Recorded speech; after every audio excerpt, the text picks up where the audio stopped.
Driving into Almaty, you see immediately this is a city on guard.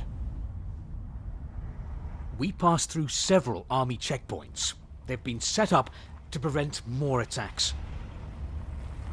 In the city centre, reminders of the violence the authorities now say was an attempted coup. Almaty last week.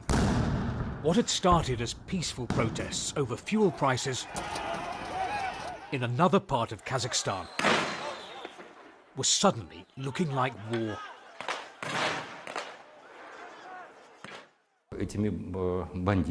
These bandits were controlled by terrorists. For the level of organization here, it must have been a criminal group that planned it in advance. Dozens of people were killed.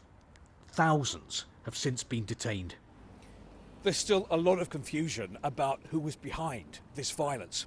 The authorities blame terrorists and bandits. Some here talk about a power struggle in the ruling elite. But one thing is clear, that to stay in power, the president of Kazakhstan had to call on a foreign power for help. And that's Russia.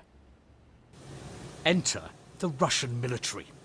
On paper, Russian troops here are peacekeepers, deployed to Kazakhstan as part of a collective security alliance of former Soviet states, the CSTO. But most of the soldiers are Russian, the Kremlin keen to demonstrate its regional power. Addressing CSTO colleagues, President Putin made events fit his wider narrative. We understand the events in Kazakhstan won't be the last attempt to interfere in the internal affairs of our countries. The measures taken by the CSTO show that we will not allow destabilization at home and for so-called colour revolutions to take place.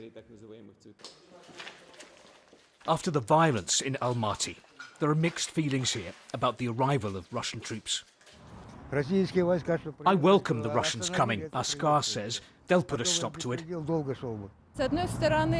We should be able to cope ourselves, says Alevtina. Then again, without outside help, there could be civil war. What happened in Kazakhstan has left this country and its people in shock and in fear of what comes next.